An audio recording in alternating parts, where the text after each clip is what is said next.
valley of the shadow of death, or the valley of the shadow of death, woo, a pretty scary place, right? The valley of the shadow of death, woo. But I will fear no evil, for thou art with me. It's a very nice verse in the Bible. They had some good things, but the problem is they don't follow them. Krishna blessed me to understand the essence of the Bible, to be Krishna conscious. That was His mercy. It's in the memoir. Well, I've read that. But the Bible actually leads to becoming a devotee of Krishna, but they don't, because they're so attached, they break their own commandments, therefore they can't. Prabhupada, their mediator cannot understand. And the thou shalt not kill is right there in the Ten Commandments. Say, oh, it means, it doesn't say thou shalt not kill human beings, it's thou shalt not, period. You see how they've interpreted? Thou shalt not kill, period, it says. But they say, oh, thou shalt not kill human beings. They've added something that's not actually there in the scriptures. So you can't add and subtract from the scriptures. If you do, you're cutting your own throat. You see what I'm saying? So they added the animals is okay, and therefore they can understand their own scripture. They can't even understand it. But we're fortunate we have Prabhupada to make sure we don't mess around with the meanings as these rascals like Ramakrishna did. Not the person Krishna, we should surrender. It's an interesting Leela. Om Namo 5122 Bhagavatam. Om Namo Bhagavate Vasudevaya. Om Namo Bhagavate Vasudevaya. Om Namo Bhagavate Vasudevaya. I'll just read it without repetition. Manurapi Parenaivam Parisanditaman Manorata Sarvashi, let's see, Sarvashi Varna Nu Matena Majam Akila Daira Mandala Stiti Guptaya Ashtapya Svayamati Vishama Vishaya Vishva Jalashaya Shaya Upararama. Translation and purport by our beloved founder Acharya, His Divine Grace A.C. Bhaktivedanta Tridanti Goswami Maharaj Prabhupada, my beloved Guru Maharaj. Swayambhuva Manu, with the assistance of Lord Brahma, then fulfilled his desires. With the permission of the great sage Narada, he delivered to his son the governmental responsibility for maintaining, protecting all the planets of the universe. He thus achieved relief from the most dangerous, poisonous ocean of material desires. Swayambhuva Manu purport. Swayambhuva Manu was practically hopeless because such a great personality as Narada was instructing his son Priyavata not to accept household life. Now he was very pleased that Lord Brahma had interfered by inducing his son to accept the responsibility for ruling the government of the universe. From Bhagavad Gita, we get information that Vaishashata Manu was the son of the sun god, and that his son Maharaj Ikshvaku ruled this planet Earth. Swayambhuva Manu, however, appears to have been in charge of the entire universe, and he entrusted his son Maharaj Priyavata the responsibility of maintaining and protecting all the planetary systems. This is amazing stuff here. Now we think about only the planet Earth, you see. Just see the Vedic culture. Here's somebody who written the whole universe, millions of planets, can you imagine? Do you think they had interplanetary travel in those days? Oh, of course not. Right? I'm testing you. You think they had interplanetary travel in those days? Yes. Of course they did. Otherwise, how you can rule the whole universe? Did they have spaceships? How did they get around? They had rocket ships with fossil fuel to propel them. What do you think? You see, there's much higher culture. Narada Muni could travel at will through all the multi-universes, actually, just by will. So they had powers to travel that we can't even conceive of nowadays. Even the yogis have such powers. What's that called? The flying power, what's it called? I forget, it's the flying power, I forget the name of the flying power. The yogis also can travel like that. So even yogis nowadays, who are doing rigid, of course, how many is actually doing is another matter, but that's even now, if it's someone who strictly follows the yoga systems, and you know, like going to like the Himalayas or something, they have levitating yogis, and know them. They just have yogis who can they can do that much, they can levitate.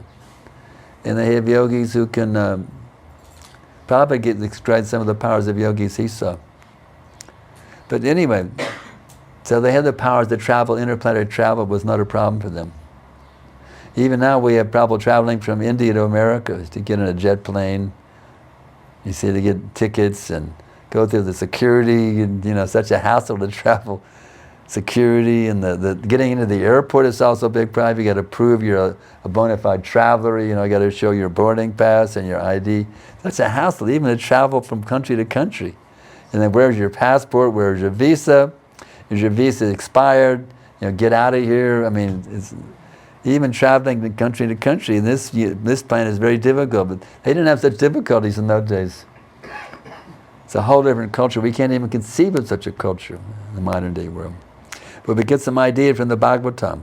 So Swayambhuva Mana, however, appears to have been in charge of the entire universe, and he entrusted his son Maharaj Priyavrat the responsibility of maintaining and protecting all the planetary systems. Now, wow, that's really getting, there's one planetary, you say there's a solar, they call it the solar system. There's many, many systems of planets. Not just one planet, there's planetary systems, plural. Dhara Mandala means planet. This earth, for instance, is called Dhara Mandala Akila, which means all or universal. It is therefore difficult to understand where Maharaj Prithu was situated.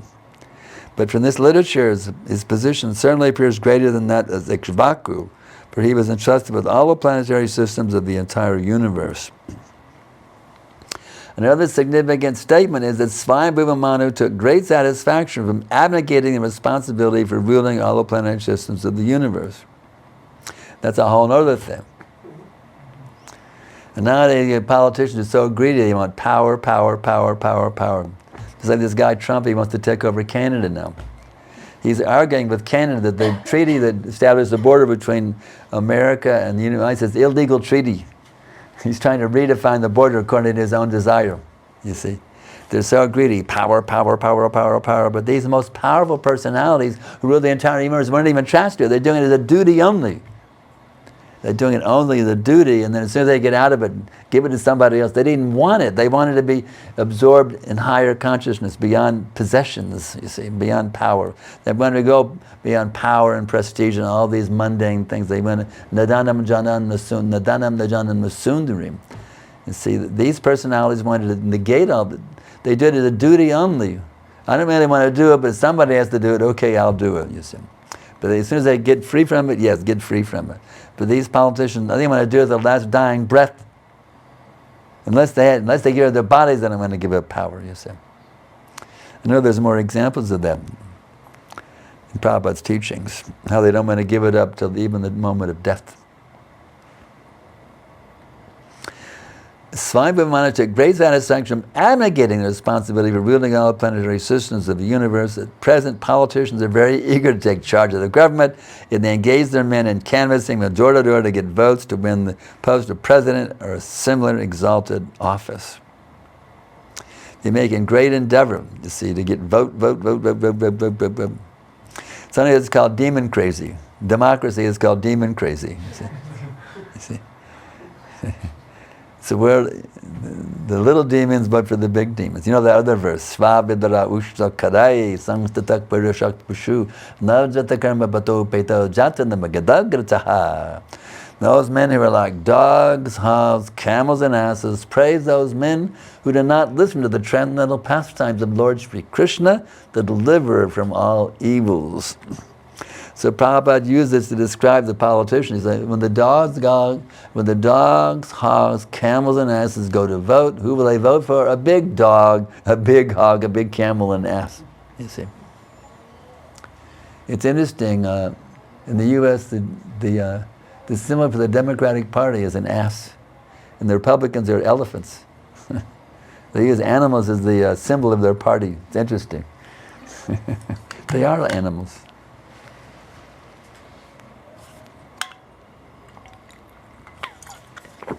So what else we got here? Okay.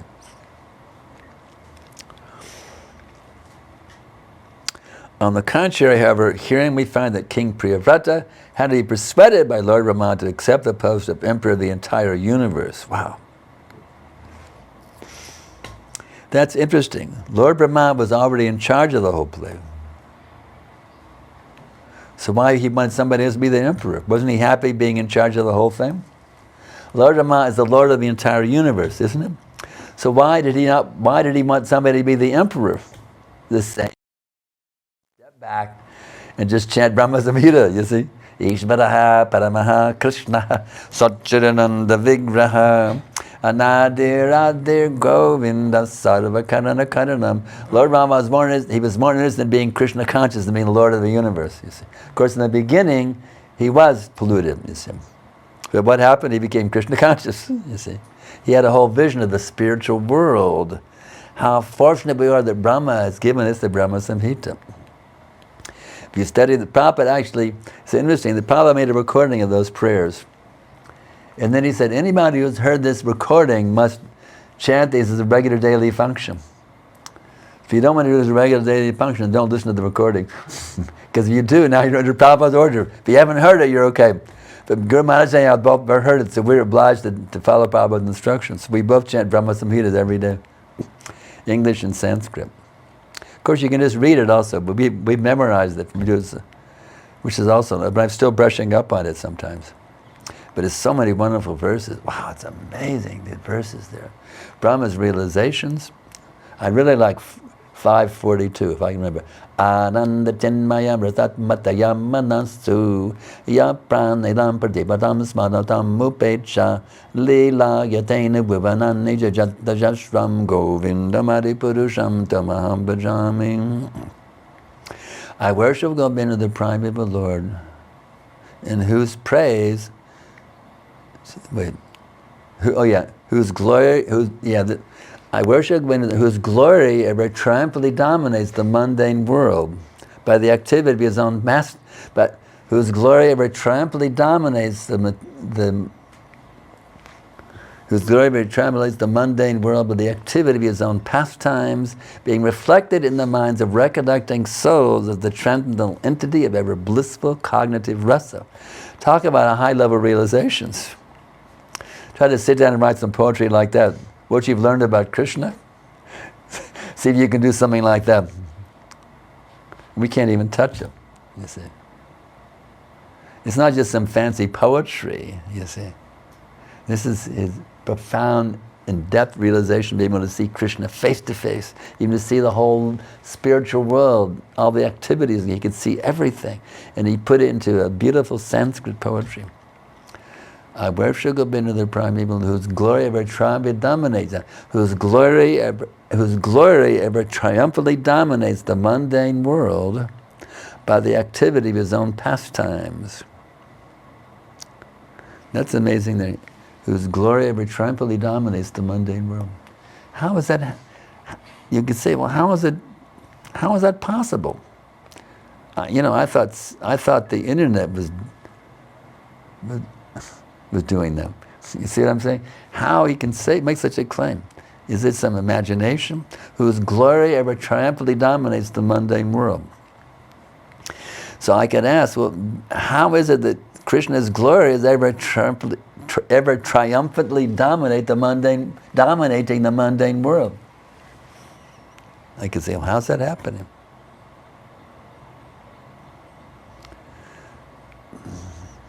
How is it happening?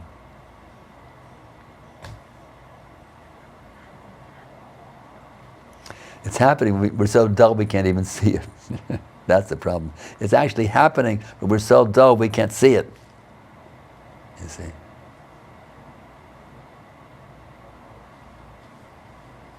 A nice example I heard from Prabhupada is like looking for the sun with a flashlight.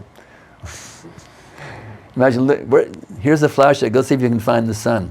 I can't find the sun anywhere. Where is it? Look at my little flashlight. It's shining everywhere, you idiot. You're looking for it with a flashlight? What kind of idiot are you? That's what we're like. See, the sun is dominating everything. It's sunshine. But if you think I'm going to find the sun with my flashlight, it's like we're like that. His glories ever triumphantly dominate the mundane world with the activity of his own pastimes. That's another amazing thing. His glories ever triumphantly dominate the mundane world. That's the glory I can. All right, but how is it happening? Brahmaji understood how it's happening also. Not that it is happening, but how it is happening, by the activity of his own pastimes. And wherever you find it, he also answers that. Being reflected in the minds of recollecting souls. Who are those recollecting souls? Somebody is spaced out in their smartphone. Who are those recollecting souls? They're the great sages, you see, who can see the pastimes of Krishna even in their own hearts, you see. That's being reflected in the minds, mind and heart, the same idea. Being reflected in the minds of recollecting souls, and then he defines as what? As the transcendental entity of ever blissful cognitive rasa. Now that's getting pretty heavy too. Ever blissful cognitive rasa. Now what does that mean? Ever blissful cognitive snoozing. Ever blissful cognitive rasa. Rasa means relationship or sweetness. Everybody's looking for rasa. Like the highest rasa is bhakti rasa. That defeats all the rasas, you see. Ever blissful cognitive rasa. Cognitive, what does cognitive means? It means awareness. It's not going to a deep intoxicated state, being dulled out. It's being fully aware. It's blissful cognitive rasa. So this gives us an idea of what Brahmaji was actually tasting and why he was not so interested in being the Lord of the universe. If you can experience ever blissful cognitive rasa, who needs to be the Lord of the universe? Forget the universe. Who cares about the universe? I'm experiencing ever blissful cognitive rasa. I'm seeing it in the minds of recollecting souls. You see? So we can see our Brahmaji was not so interested in handing it over to somebody else. You be the emperor. I'm going to be Krishna conscious. You see? Similarly, his father, Swayambhuva Manu, this is Priyavrata, felt relieved to entrust the universal government to Priyavrata. This is evident that the kings and executive heads of government in the Vedic age never accepted their positions for sense enjoyment. Now we see just the opposite. These rascals, so-called government leaders, why do they take these positions to become more, to enrich themselves, to become more and more wealthy? You see, that's so. Just like Trump, he wants to lower the taxes for the wealthy and take away the benefits for the poor people. That's what he's doing now. He's taking away welfare for the poor people and taxing and taking away the tax cuts for the wealthy. He's enriching the wealthy and sending the poor into greater poverty. That's his policy now. You can imagine. You can just see how greedy and money hungry these rascals are. Prabhupada they're comparing the Bhagavatam to man-eating rakshasas. You see. Can you imagine? The government leaders are called man-eating rakshasas. That's what they're compared to. It's a pretty heavy thing. But they're called man-eating rakshasas in the scriptures. Wow, that's pretty heavy stuff. Man-eating rakshasas. So, such exalted kings are known as Rajarshis. That means Raja and Rishi. There's a saint, they're a king, they're called saintly kings, Raja Rishi or Rajarshis. only to maintain and protect the kingdom for the welfare of the citizens. Now, their mood was serving the citizens, that's all. They didn't want to exploit the citizens for their sense gratification. They wanted to serve, their only motive was how to serve the citizens. You understand? Only how to serve the citizens, not how to exploit the citizens. These rascals, they want to exploit the citizens for their own power, prestige, and wealth, that's all. And how the foolish people can vote for them is another thing. The foolish people are misled by hype. We can see. They're hype, what is it called? Hype, you could say hype victims. The general population are hype victims. They can't distinguish truth from untruth. They're called hype victims. The modern day world population are hype victims. Somebody is more expert in the art of hype, they win. If you're a big hypester, you can win. If you're not as expert in hype, you don't win. Those who are most expert in hype, they win. That's what we have. So it's the age of hype. Hype wins, and truth is defeated by hype, unfortunately. So, the history of Priyabhata and Sai Manu describes how exemplary, responsible monarchs perform the duties of government with disinterest, keeping themselves always aloof from the contamination of material attachment. Material affairs have been herein compared to an ocean of poison. They have been described in a similar way by Narottam Das Adhikari in one of his songs. Oh, one of my favorite songwriters. Narottam Das Adhikari ki jai. Samsara vishanale divida nishihijvale judaite nakainu pai. Samsara vishanale dvija nishihijvale judaite nakainu pai. My heart is always burning in the fire of material existence, and I have no provision for getting out of it. Golo kairaho premadana hari nama sankirtana rati na janmi loke nehitai. The only remedy is Harinam Sankirtan, the chanting of the Hare Krishna Mahamantra, which is imported from the spiritual world, Goloka Vrindavan. That's interesting. What's very popular nowadays in the world? Imports. Something from overseas, always imported. Imported olive oil, oh, it must be the best. It's imported olive oil, right? Oh, imported from, yeah. So, you want something imported? This is also an import. A special, imported from, not from Italy or Greece, from Goloka Vrindavan. Wow. Imported from, which is imported from the spiritual world, Goloka Vrindavan. How unfortunate I am, I have no attraction for this. Manu wanted to seek shelter at the lotus feet of the Lord, and therefore when his son Priyabhata took charge of his worldly affairs, Manu was very relieved. That is the system of Vedic civilization. At the end of life, one must free himself from worldly activities and completely engage in the service of the Lord. The word Shurasi Vana Anumatena is also significant. Manu entrusted the government to his son with the permission of the great sage Narada. This is particularly mentioned because although Narada wanted Priyabhata to become free from all material activities, when Priyabhata took charge of the universe by the request of Lord Rama and Manu, Narada was also very pleased. That's interesting to know. Just like there was an example in Prabhupada's Leela. You see, there was one young man, this is the early days, 26 Second Avenue, yeah, the early days. He wanted one boy to surrender him. We move in, become a monk. He didn't do it. Then he came back. He was married. He has a business. He said, yes, stay in your business now. He was a successful businessman now. And then Prabhupada, yes, stay in your business. Become a devotee, you see. So, it's like this. The great sage Narada was also satisfied, now you're doing this service. So the spiritual master wants the disciple to be completely renounced, but at the same time, if he's doing some duties very nicely, offering the service of Krishna, it's also pleasing to the spiritual master. So anyway, I've been rambling on here long enough. Let's see, we have any questions rolling in from our locals here and our chat window.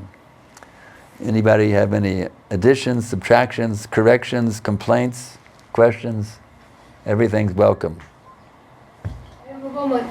Manu was instructed by Lord Brahma, and Swayambhuva Manu instructed to Priyavrata that you should enter into the Grihastha ashram. And Manu followed the order because it was instructed by his superior. And on the other hand, 4 Kumaras did not accept the request. They rejected.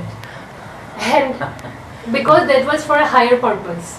And this is also because of a higher purpose. So would you enlighten a little bit more that in such situations... So when can you refuse the order? For a higher purpose? Is that what you're asking? Yes. Yeah. For example, give an example of an order that could be refused. 4 Kumaras. No, in our present-day modern life. That's what we're talking about, how to make it practical now. In our modern life, that would be an example of that. Here and now. Like my spiritual master says that you remain brahmachari. Yeah. But being a brahmachari, I say that I'm not being able to control my senses. I have to enter into the Grihastha ashram. Papa always gave a concession. He spoke very heavily when he was walking with the sannyasis on the beach. You'd be shocked how heavy it was. But he went back to the temple and gave a lecture to the men and women. He was more accommodating. But when he was on the beach with the sannyasis, he was so heavy you couldn't believe it. You heard those morning walks on the beach with the sannyasis? Prabhupada said, the position of the sex, that how nasty it is. So I said, oh, Prabhupada, how to continue the species then? Prabhupada said, you finish it, this condemned world. On the one hand, he would be happy, but then at the same time, he's very happy when Kasas had Krishna conscious children. So both things are there, you see. I mean, look at Bhaktivinoda Thakur, he had many children, you see. And look, he had Bhaktisiddhanta Saraswati as one of his children. So you can't say that having kids is bad. Look at one of the best kids of all was Bhaktisiddhanta Saraswati Thakur. So then what should we do then? Well, I had a good read. It's coming out in Thought for the Day. You read it when it comes out. Maybe it comes at 9:30. But I was going through hell the last couple of days. So damn sick with the, intravenous antibiotics, and even the blood came back off the tube. It was horrible. I was thinking, well, how to be Krishna, what am I supposed to do to be Krishna conscious now? And I realized if you just remember 2 things, then you're okay. Krishna is the Supreme Personality of God and I'm His eternal servant. If you remember those 2 things, you'll be okay. No matter what, no matter hell you have to go through, whatever disturbances you have to go through, whatever difficulties, confusions, imperfusion, and all kinds of hellish, horrible, with your mind, with your body, with your relationships, with your budget, with your job, with your house, with your country, with the climate of so many things are being bombarded from every side. You see. But this material world is a nightmare, to be honest with you. If you just remember that Krishna is the Supreme Lord, I'm eternal servant, everything will be okay. So, the easy thing is ask the spiritual master. When you're confused, ask the spiritual master. That's all you have to do. That's what Arjuna did. One disciple wrote me, I need a psychological therapy. I'm so confused, I need psychological therapy. I said, I'm your psychologist. So, you have the spiritual master, it's easily available. Everybody can write me an email. I usually answer within 48 hours. I'm fully available. I don't want to take too many disciples like some of the biggies of tens of thousands. I want to have enough that I can give personal care to every disciple. Not I have to send it to some, what's it called? What do they call them when they have different committees? Counselors. Huh? Counselors? No. I don't want to have a whole network of counselors who take care of counseling the disciples. Forget it. I know how Prabhupada dealt with me.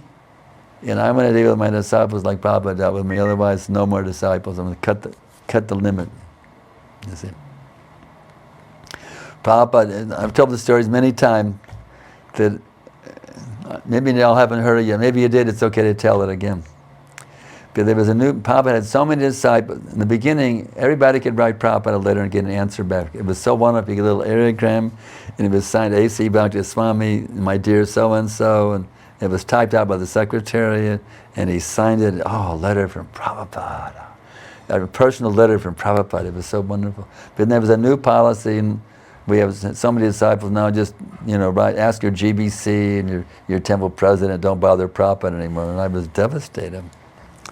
So I wrote him anyway, and he wrote me back. He told me about the new policy, but then he said, if there's any urgent matter, I'm always happy to hear from my beloved disciples. So I want to maintain that caliber of compassion and caring. So any disciples have difficulty, what should I do in this situation? Then you can ask me, simple thing. But according to Vedic culture, it's better that women are married. But it's not required also in Krishna consciousness movement.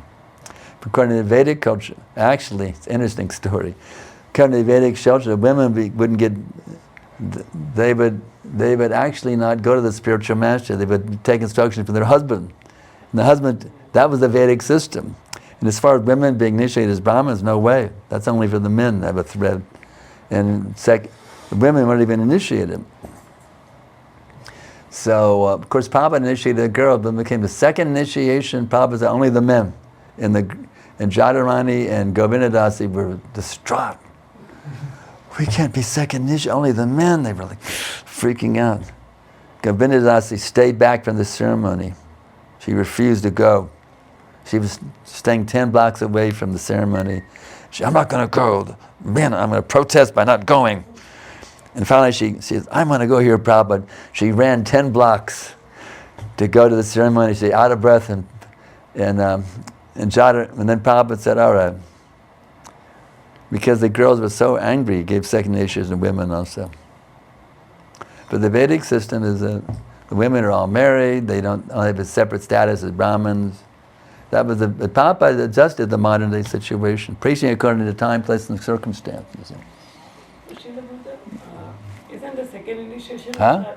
Isn't the second initiation for women was started by Bhaktisiddhanta Saraswati Thakur? It was? It was started by Bhaktisiddhanta Saraswati Thakur? You're asking or telling me? I don't know. I don't know. I heard somewhere. So I'm not Yeah. All I know is that Prabhupada wasn't going to do it, and the women were so angry he did it. Oh. I just heard it from Govindadasi in her memories. They were so angry that Prabhupada said, okay. So, the Vedic system is all women are married. In their status as Brahmin, Kshatriya, Vaishya, according to who her husband was. That was the Vedic system. But preaching according to time, place, and circumstance. You can't impose the Vedic system boom on the modern day civilization. It's not possible. So it has to be adjusted for the modern day civilization. And Prabhupada even mentioned this in Nectar Devotion. So the real bottom line is whatever helps to be Krishna conscious. That's the real, when in doubt, whatever helps them to be Krishna conscious, that's their best thing. Whatever helps them to be Krishna conscious, let me do that. Whatever is favorable for Krishna conscious, accept. Whatever is unfavorable, neglected. That's all you have to do. And you get advice from reading Prabhupada's books, from hearing Guru Maharaji's classes, from hearing my classes, hearing other devotees' classes, from the super souls in your heart also to guide you. You have the topmost Guru right there in your heart. Paramatma, the expansion of Krishna, is right there in your heart, sitting next to the Atma. There's Atma and Paramatma. They're next door neighbors.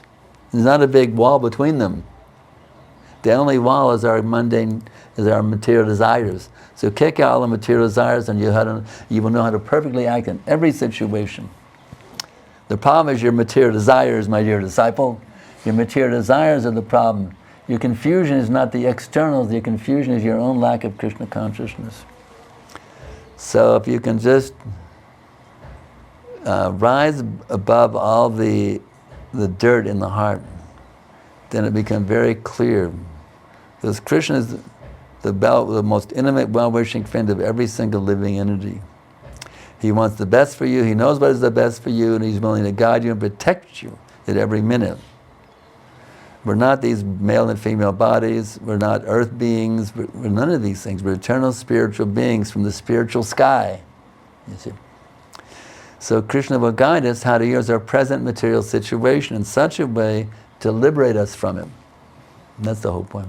Yes? Srila Gurudev, you mentioned that we cannot impose the Vedic culture nowadays. We have to make some adjustment with the modern world. So one can give an argument that the principles Prabhupada gave, the standards, we can... Prabhupada watered it down, we can water it down more. Prabhupada made adjustments, now we can make further adjustments. Yeah, so one can and the next generation can make further adjustments, and the next generation can make further adjustments, further adjustments, further adjustments, and the whole thing is finished. Prabhupada said, these books are the law books for the next 10,000 years. So this argument that Prabhupada made adjustments, now we can make adjustments, it's simply Kali, it's the personality of Kali trying to infiltrate our movement to the minds of less intelligent devotees. Anyone who advocates such a thing is less intelligent, they're a fool. What's the word, English word? Moron. They're a bunch of stupid morons. Anybody who thinks we can adjust Prabhupada's teachings more and more and more and make him more... Of course, if you really study, you can see adjustments are already there at Prabhupada himself. So if you're looking for adjustments, you can study Prabhupada's teachings deeply. You can see how he made adjustments in this situation, that situation. So Prabhupada did make adjustments, and you can follow Prabhupada's adjustments, but needed, but don't add new ones. That's my realization. Any examples? No, it says Prabhupada from the 64 rounds came to the 16. Oh yeah. And so now we can cut it down to 8? Yeah, one can give that thing also. And how about one round, you know? Just Krishna. They have the, huh? Just Krishna, no, not even one round. One bead. One Yeah. I have that joke about Bhaktivinoda says, Ekbar Namase Brantare, just once relish the nectar of the name. Bhaktivinoda says, Ekbar, just once. So it was not enough. I chanted Hare Krishna one time my whole life, wasn't that enough? But the point is, if you really chant Hare Krishna once, you fully chant it with, actually, you know, the ruchi stage, we're talking about ruchi, taste. Actually, when you truly attain ruchi, it means you can chant Hare Krishna 24 hours a day and never get tired. That's called ruchi, not some other. Any other type of ruchi is muchi. It's contamination. You see. So we shouldn't imagine, though, I've attained ruchi because I really enjoy. I relish my japa somewhat. I'm glad it's been over, but I kind of enjoy chanting it, so I'm on the ruchi stage. Don't imagine you're on the ruchi stage. Unless if you see you chanting Hare Krishna 24 hours a day and you don't even want to sleep or eat, then they may think, well, maybe they've gotten ruchi now. Yeah. Shri Gurudev, which ashram you feel is good for Krishna consciousness? Which ashram is more, let's see, which ashram is more Krishna conscious? Okay. Brahmacharya ashram is the most Krishna conscious, Grihastha ashram is the most Krishna conscious, Vanaprastha is the most Krishna conscious, Sannyasa ashram is the most Krishna conscious. That's the answer. They're all the most Krishna conscious, depending how you utilize them. A perfect brahmachari is a pure devotee. A perfect grihastha is a pure devotee. A perfect vanaprastha is a pure devotee. A perfect sannyasi is a pure devotee. That's the fact. Otherwise, how Bhaktivinoda could father Bhaktisiddhanta Sarasvati Thakur, you see. But the Vedic system is, of course, brahmachari, grihastha, vanaprastha, sannyasa. But Prabhupada didn't say, Prabhupada said one could stay vanaprastha. One can remain as Vanaprastha. Prabhupada also said that. I have more coming in now in the chat window. Let me take them. And then we'll go, then you're next after the chats. What to show more for hype for a student who starts practicing devotional service, but his lack of training will chaos in Kali Yuga where the flirt for power is said to be possible to give up. It's a little confusing, Premananda.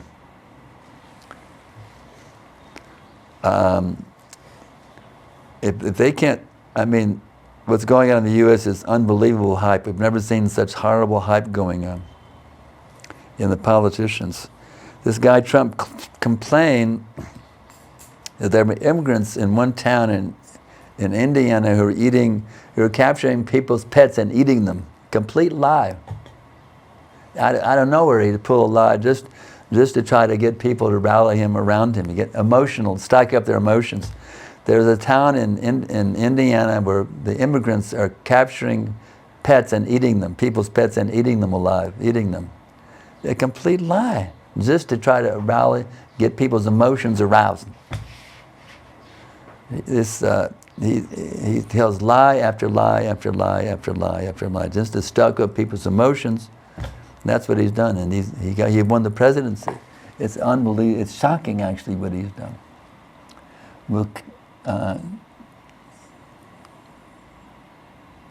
Will chaos in Kali Yuga, where the flirt for power, be possible to give up? The only solution, actually, in the American politics, both parties are bad.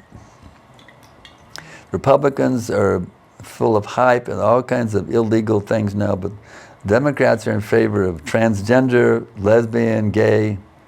So either way, it's bad. So the Republicans are bad, the Democrats are bad. The only solution is Krishna consciousness, actually.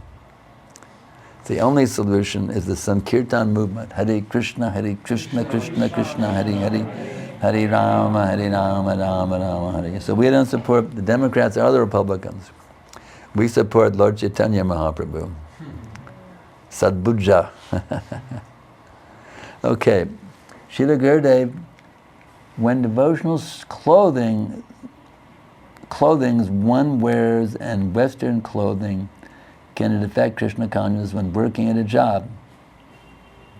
I show the Kantimala, but water tilak. Will it hurt my Krishna consciousness? Kindly enlighten. No. We don't say you have to wear tilak to work, otherwise you're in Maya. No, we don't say that. It depends on, of course, I did it as an adventure. I was wearing water tilak also to wear. But as an adventure, as an exciting, thrilling experience, I wore tilak today and to work that day, and it made a big difference. It's not, we don't say it's necessary. If you don't do it, you're in Maya. But I give my own example how my boss ordered me to wear tilak every day when he saw I worked much better when I had tilak on. Of course, we don't advocate Sudraism anyway. Unfortunately, our modern day education is the training Shudras. You work hard, right? You go to high school. I don't know what they call it here. In America, you go to high school, college. You get a bachelor's degree or a master's degree, PhD. What does it mean? A little diploma. Please accept me as your qualified dog.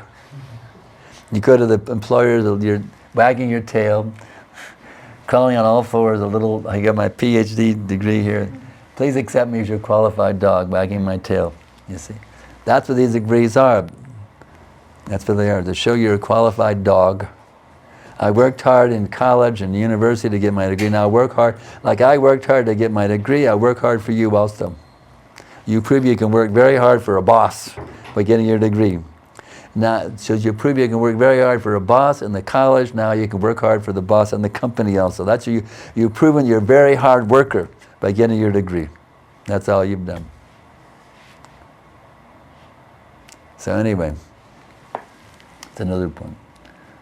Hare Krishna, you used to come online on Start Meeting. Why can't you do it? We found that Zoom is more powerful and more effective. My tech engineer can explain that. Why did we use Zoom instead of start meeting now, Braj Kishore? You want to come close, I can hear?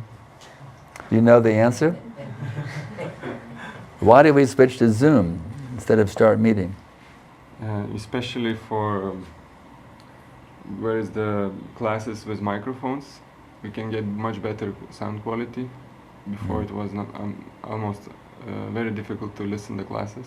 Yeah, so Zoom is actually a more popular medium also. It's a very, very popular medium, and as he's saying, we get better sound quality. So there's the answer. Now it's your question. Srila Gurudev, how to minimize our false ego? Or what? Our false ego. False ego. Why do you just want to minimize it? Why don't you smash it all together?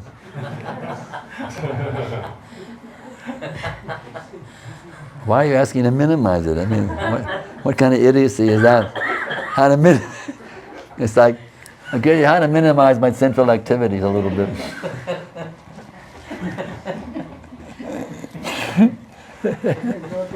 Smash the damn thing. Now, actually, the real answer is, the more you can turn on your real ego, the false ego goes away automatically. So you have to, Jivara Sarupa Hai Krishna Nitya Das. I am the eternal servant, the constitutional position of living entities, the eternal servant of Krishna. Here's a nice one that I've been working on to memorize. It's quite a definition. The false ego is identifying with the body. But the more you become scientifically convinced of your actual identity as a spiritual being, here's a really amazing, I'm still working on memorizing, it's a very convoluted, very complex definition. The jiva is let's see if I can remember it now, is a cognizant, primeval particle of indestructible, indivisible, infinitesimal, invisible, inconceivable, immutable, anti-material energy. Pretty amazing definition. You are a cognizant, primeval particle of indestructible, indivisible, infinitesimal, invisible, immutable, inconceivable, anti-material energy. Always remember that, okay? That's your real ego. But what is the nature of that jiva? The nature is to serve the supreme living being. Most of the time, Srila Gurudev, most of the time we remember I have to chant. Most of the time we remember I have to chant. I have to chant. I have to wake up. I have to take prasadam. I. Not to focus. I is not. Are you a Mayavadi? You want to annihilate the I? Now this is Mayavadi philosophy creeping in. You see. How to get rid of the I? That's the Mayavadis. But that's the. If you want to, we don't try to annihilate the I. I have to go to Mangalarti. I have to chant my japa. You think that's the false ego? You think that's the false ego? I have to go to Mangalarti? Instead of focusing on Krishna, Huh? no, Gurudev, instead of focusing to Krishna, I have to serve Krishna. How about I'm the eternal servant of Krishna? Is that false ego? I am the eternal.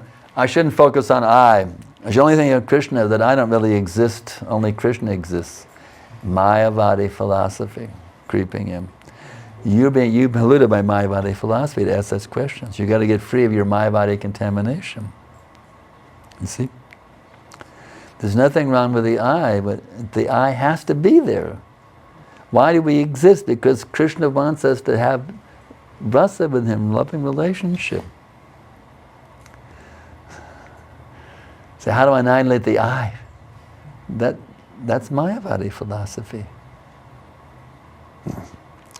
The perfection of I is I am the eternal servant of Krishna. I have to chant japa, I have to preach, I have to hear, I have to shavanam, kirtan, I have to go through the 9 processes. It's not that you go through the 9 processes and then you disappear.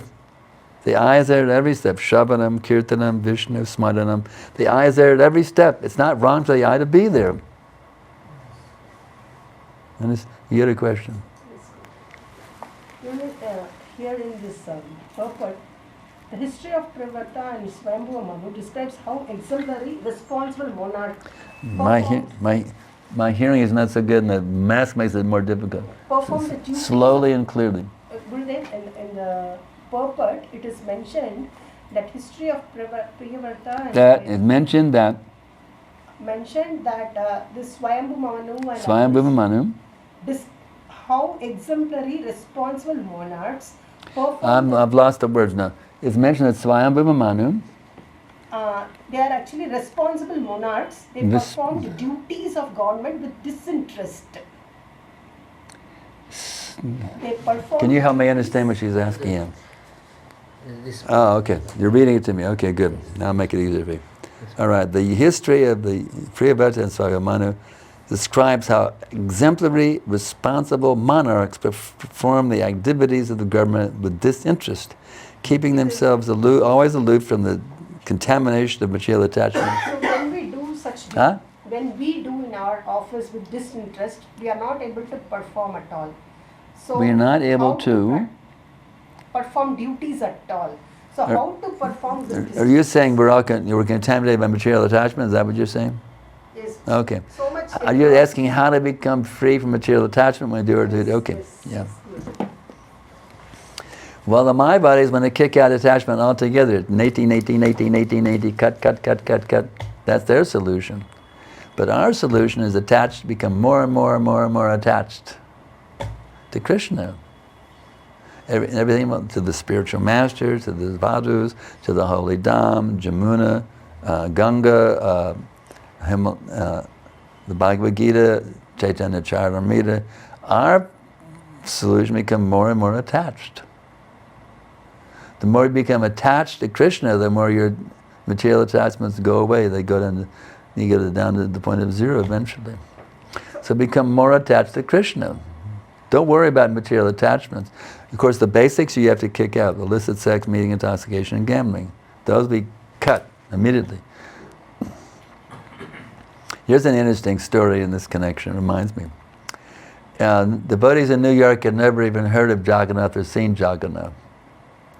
But you know, Malati found these little cute dolls in the Pier 1 import store. She stole one. It's called Five Finger Discount.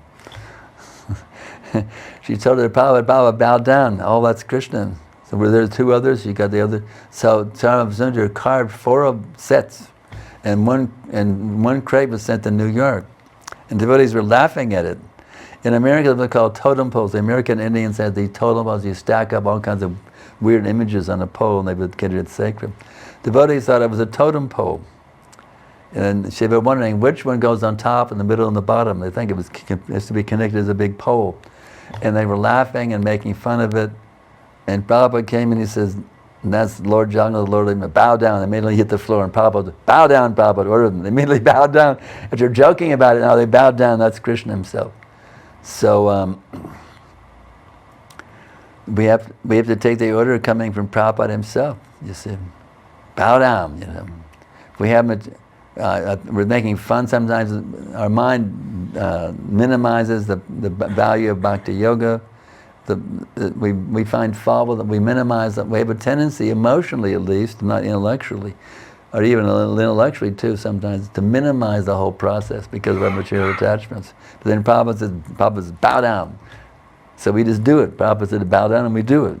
On the order of the point is, on the order of the spiritual master, cut.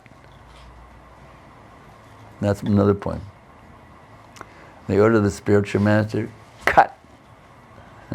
Sadhu means one who cuts. So the spiritual master and the sadhus, they cut through the material attachments. So hearing the words from their lotus mouths, it cuts the attachments. Let's see, we've got more coming in now. Let's see. Is that sufficient? Thank you. Okay. All right. Can we do both? He wants start meeting and Zoom. Sorry, it's not practical. You have to join us on Zoom. Krishna Prem. Figure out, just please forget about start meeting and join us on Zoom. And don't start saying, but I'm attached to Zoom. I want to do it on Zoom. No, give up your attachment to Zoom, to start meeting, and just say, okay, Zoom. Spiritual Master ordered Zoom, so Zoom, forget start meeting. That's the best thing. Otherwise you keep trying to bring in, why are we on start meeting? And that's your material attachment. So cut it. I have problems online with Zoom. We'll talk to somebody who's expert. I understand. Yeah, at the same time I'm sympathetic. You're having difficulties with start meeting. I understand, with Zoom. I can understand that. So kindly consult with someone to help. Yeah, at the same time I'm very soft-hearted in understanding about you having difficulties and you want to be easily connected, and I can understand. So we can send me an email telling what your problems are. I have a Zoom consultant who will then help you overcome your... Go ahead and send me an email explaining your problems with Zoom. I have a Zoom consultant that will help you get over your Zoom problems, so you'll be able to nicely join with us on Zoom with no problems. Okay. All right. Sometimes diplomacy seems like more appreciated than being transparent with devotees. Please enlighten about what should be our code of contact, what to stay, whom to stay, when to stay silent, when to confront humbly. Oh, this is a very complicated question. All I can say is according to time, place, and circumstance. There's so many different situations with me. I can't give a hard and fast rule. And this is how, okay, here it is in 5 words. Here's how you deal with every situation you ever face. But yet at the same time, I can. Sarvadaman pradipyaja mamekam shadidam brija. Krishna says, fully surrender to me. Krishna can say it, I can't say it, but Krishna can say it. If you fully surrender to Krishna, then Krishna for then will guide you how to deal with every situation perfectly. That's the real bottom line. Krishna is beyond all diplomacy and politics and all. Krishna is simply your best friend, your loving father, your most intimate, well-wishing friend. He wants the best for you. He knows exactly what you're going through, and he wants the best for you. So just take shelter of him. My dear Lord Krishna, please bless me how to deal with this situation. That will work perfectly in every situation. Okay. How to not get demotivated or fearful, affected when we are criticized, materialists, sometimes family members, office superiors, by doing something spiritual service more than material service.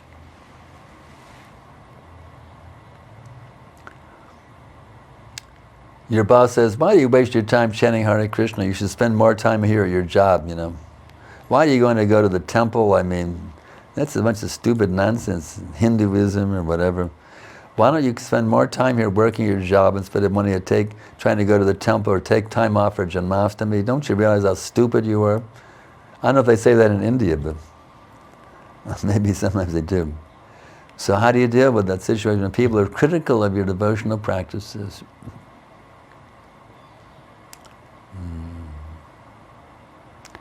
Well, our mood is to make a revolution on this planet. We don't care about the critics.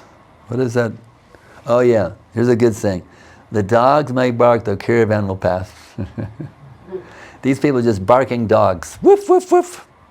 They're a bunch of barking dogs. The dogs may bark, but the caravan will pass. A big caravan's ghosting there. They don't care about some barking dogs along the way. The dogs may bark, but the caravan will pass. You're on the caravan going back to home, back to God, creating a spiritual revolution that completely turned world history right side up. Who cares about the barking dogs? Okay, anything else? Or we end it here? Okay, we'll stop here. We thank everybody for tuning in. Jai. Thank you very much.